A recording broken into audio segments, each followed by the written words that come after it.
Here we go. It's a DC Sports Huddle. It's sponsored by MGM National Harbor. Time to change the game at BetMGM Sports. I'm Dave Johnson, Rob Woodfork, Dave Preston, George Wallace.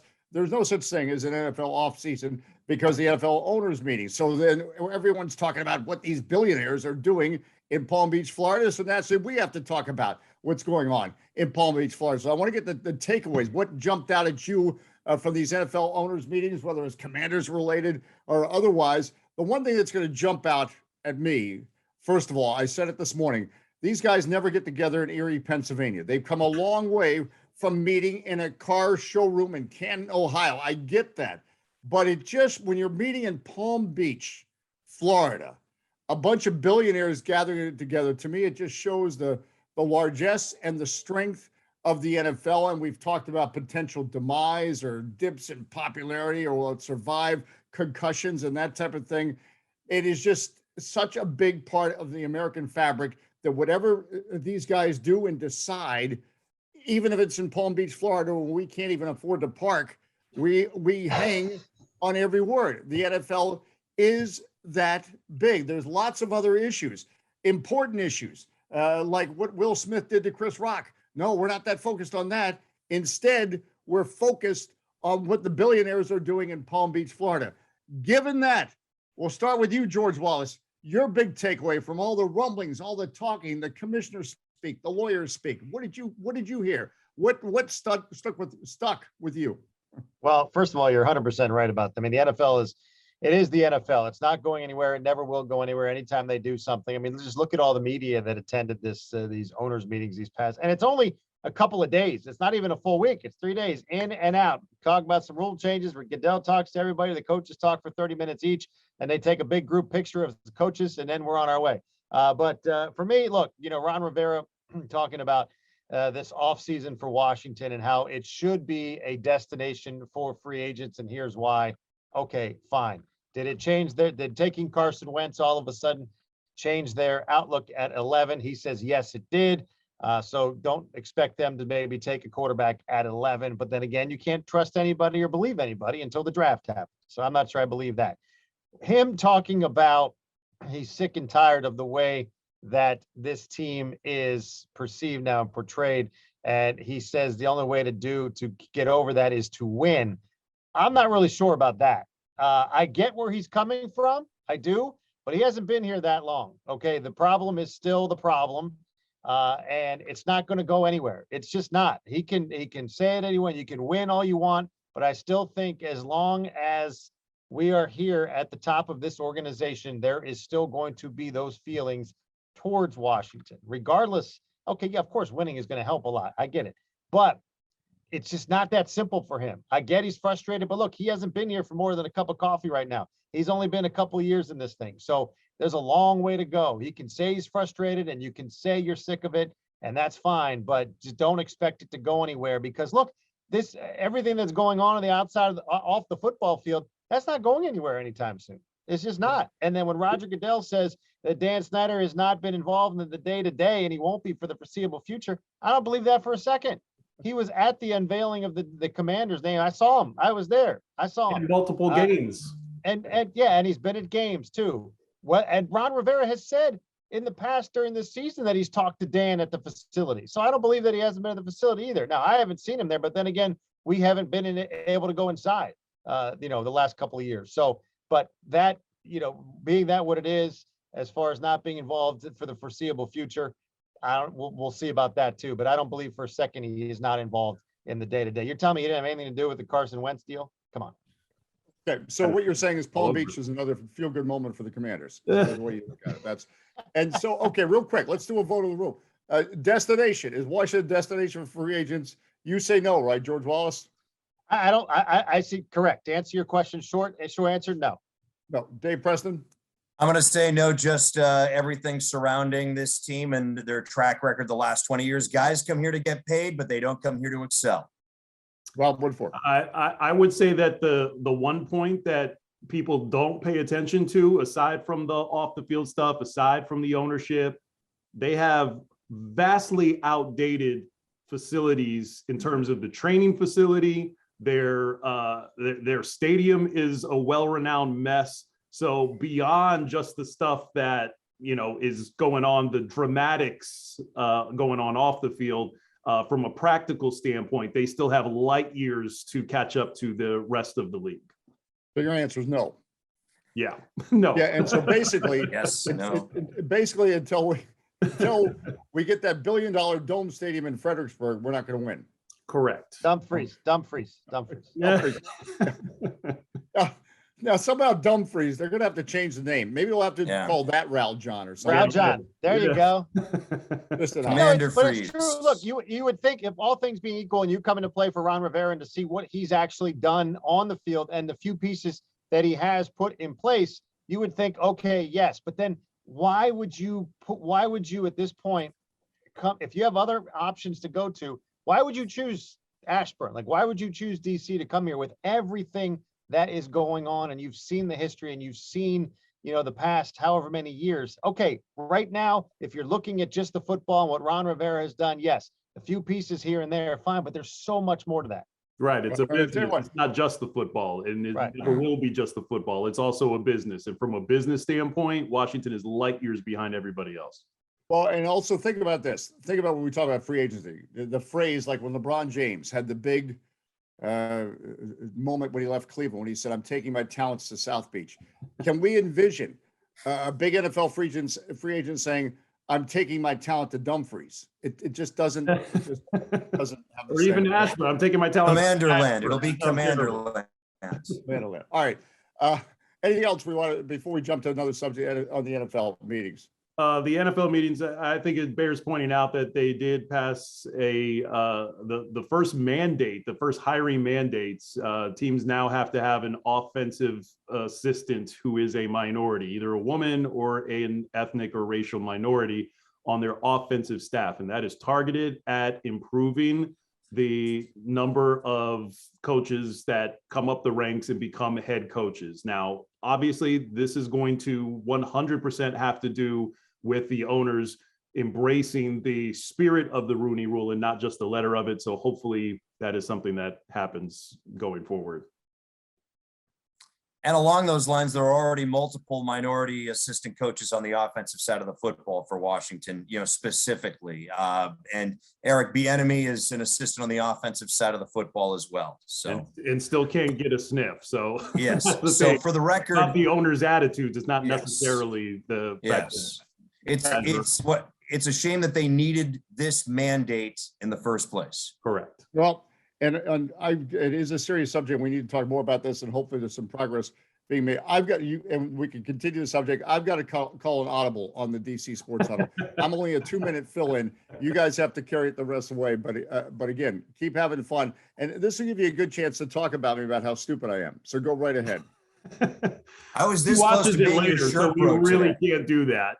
Wait till he's gone to do it. Wait till he's gone. Yeah, seriously. All right, guys. So I guess the baton is passed to me now. So this is coming. Why? Because you're on the top upper left? That's correct. And Okay. that's my not screen, at hierarchy. least. Hey man, I don't make the rules. So You have a sports cast, George, and I have a nap. So he's the there only you one go. who's locked There in. you go. So we're coming up on the 20-year anniversary of the Maryland Terrapins' first national and only national championship.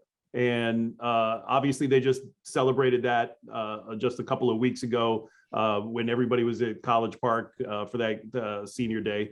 Some of our thoughts about that 2002 championship team. We'll start with the alum. Not the contributor. Yeah. See, no, that was definitely a special time.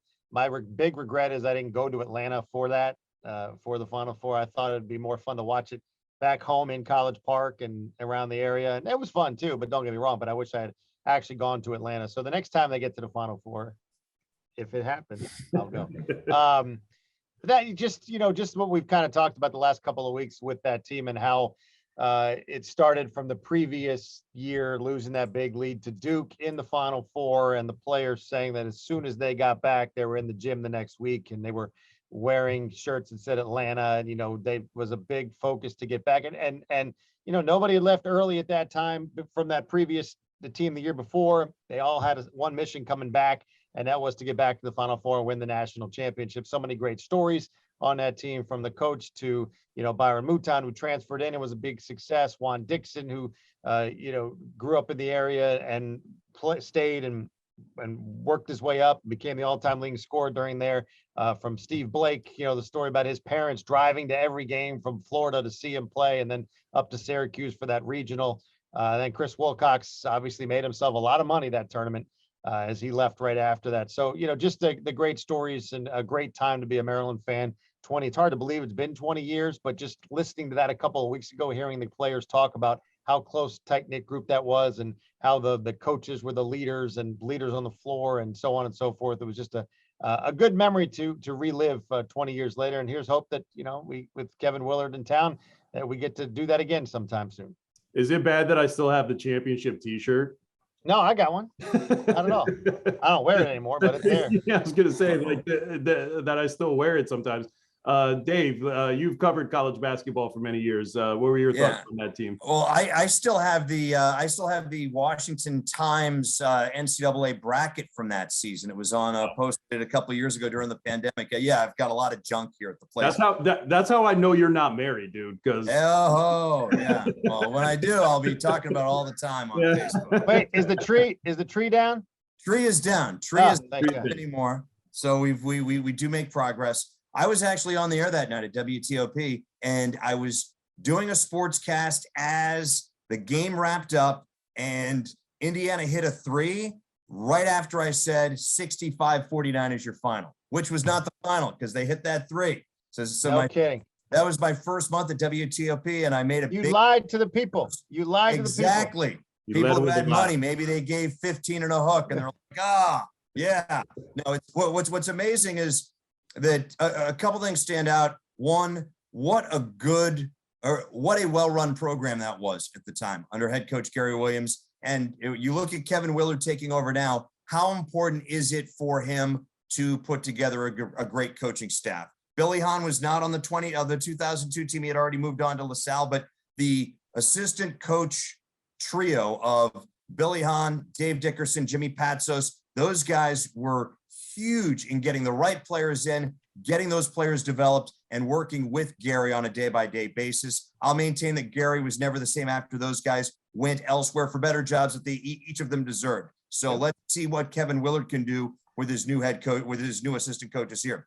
Two, we talk all the time about locking in the DMV and making sure that the players here stay local. Steve Blake was from Florida. Drew Nicholas was from New York. So it's not only important to get those guys who are great in the area, but you got to find gems outside the area too. And I guess the third takeaway is what a great time it was to be a fan, to be someone covering Maryland men's basketball, and then the women win it 4 years later. And it lets you know that it can happen. And as I think Kevin Willard said in his opening press conference, it should happen in this area again. And if you're a Maryland fan, it's okay out there to dream of a national championship, even though you've been to one Sweet 16 in the last, 15, 20 years, because you know that it can happen with the right players, with the right coaches in place.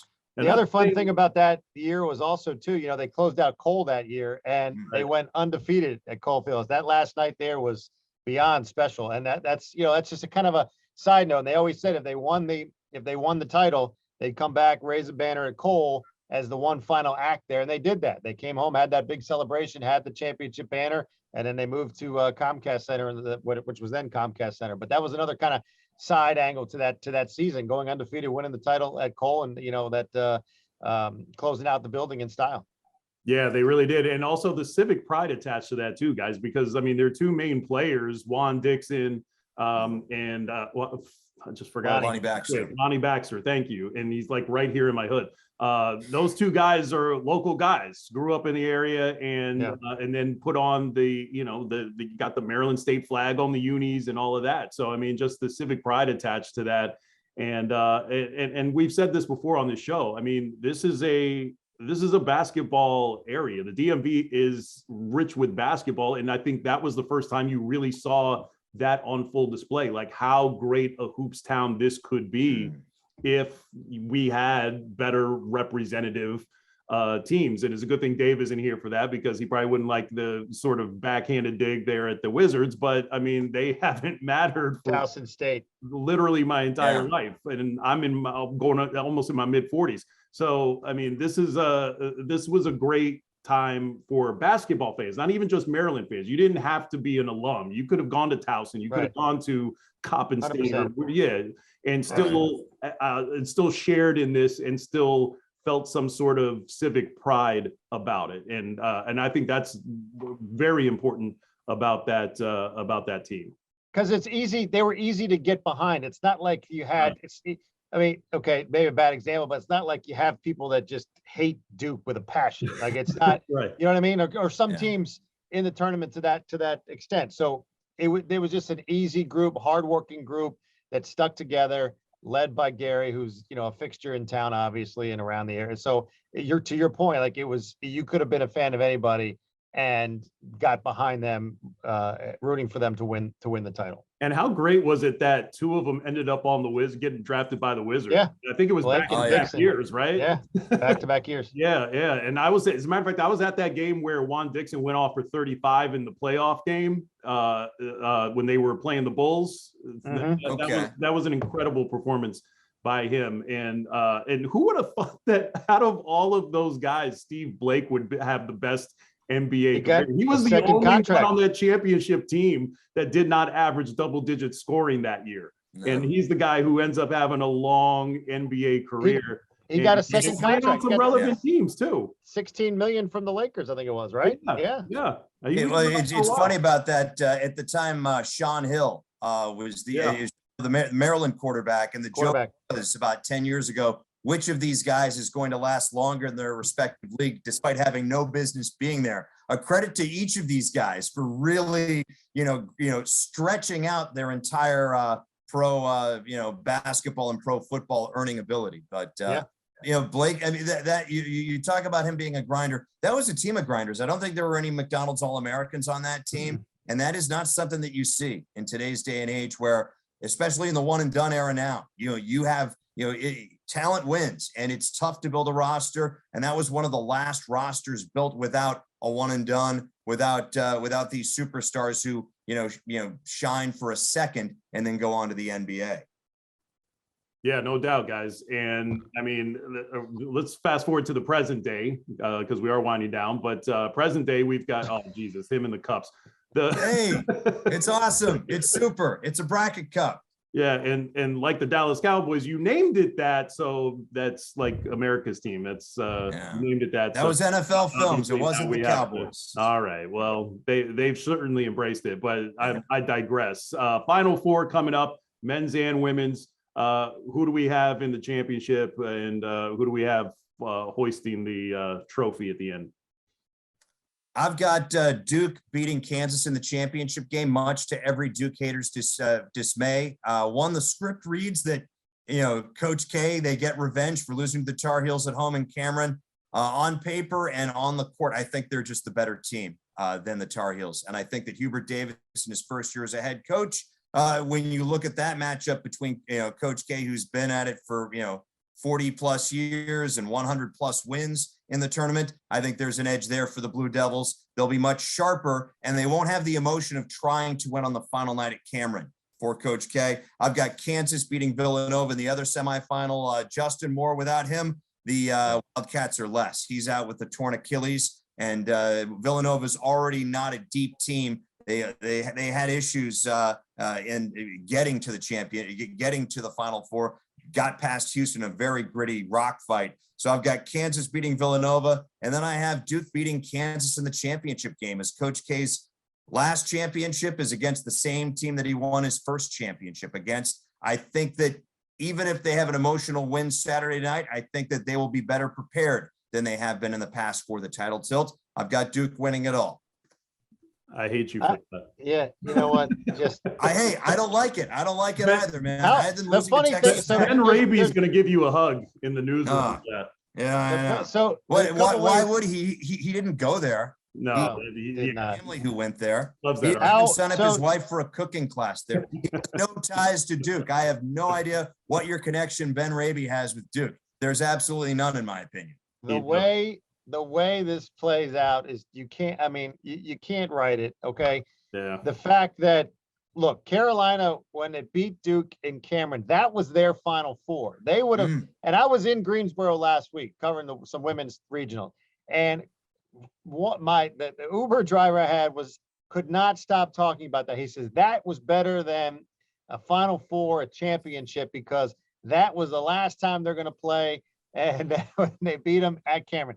Now you get to do it all over again. So two ways of looking at this. There's no way Duke's going to lose again to that team because they blasted him earlier in the year. Right. Or if he does lose again to Carolina, and this time on this stage, that would just be tremendous. Okay. Too rich. I don't think it's Too going to rich for happen. possibilities. I don't think it's going to happen. I think Duke gets past it. Colin Gillespie is not going to be enough to overcome losing Justin Moore. I think for Villanova, he can't do it all by himself. I think Kansas wins that game. And what Kansas was able to do to Miami, outscored them 47-15 or whatever it was that second half, that was a clinic. That's the best half of basketball I've seen in I don't know how long. And I think Kansas is the better team right now in this, of the four in this tournament. I have Kansas the other way. I have Kansas beating Duke on Monday night for the national championship. Well, Kansas and Villanova, actually, that was the only two things I got right on my bracket. So I got half the Final Four. I'm feeling good about that. So I'm going to take I'm going to take Kansas. My champion is already out. Gonzaga is done. So I'm going to go Kansas over North Carolina because I'm just trying to speak it into existence. I'm tired of the like I fear that Duke is going to win it, but I'm trying to speak that out of existence because Remember when Hubert Davis couldn't coach a couple months ago and they were running him out of town in year number one? Yeah. Now the 8th seed is in the Final Four. And that's why he was crying because that's a heck of a debut for him. It's a heck of a finale for us because George got to go do a sportscast and I got to change the battery in my smoke detector apparly. Before we go, guys, one quick audible. I also women's Final Four. You've got a lot of storylines on tap this Friday. Yeah, I got South Carolina, by the way, because we did say that we were going to talk about the women's. But I've got defending national champ Stanford losing to South Carolina in the title tilt. I'm in the ESPN bracket thing. I was 284th out of like 1.7 million. I had Texas beating Stanford in the regional finals and back to like 17,000th or whatever in the thing. But it's close. Exactly.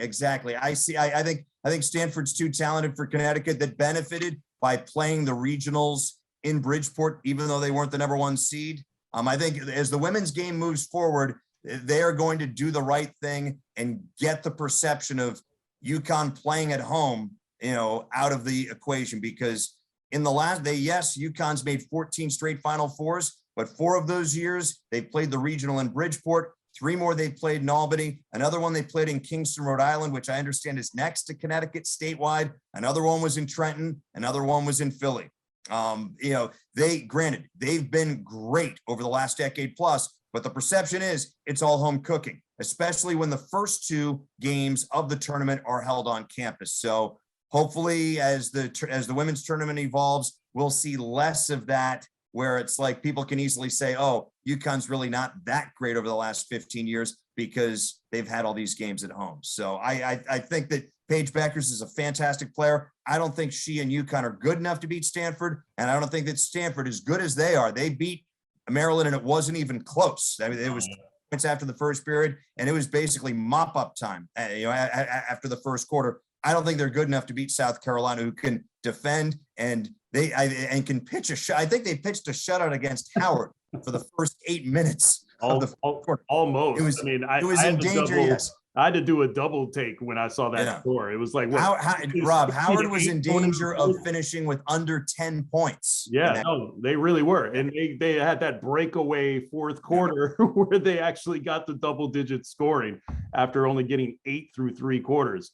But thanks for making sure that we got the women's in there. I like South Carolina have all year. They've been number 1 wire to wire. I don't see any reason why they can't finish the job. And we're going to finish the job here. It's the DC Sports Huddle sponsored by MGM National Harbor. It's time to change the game at BetMGM Sports. I am Rob Woodfork, and that is Dave Preston. George Wallace went to do a sportscast, and Dave Johnson, long gone, but not forgotten. We will be back next week with more fun and frivolity. Break.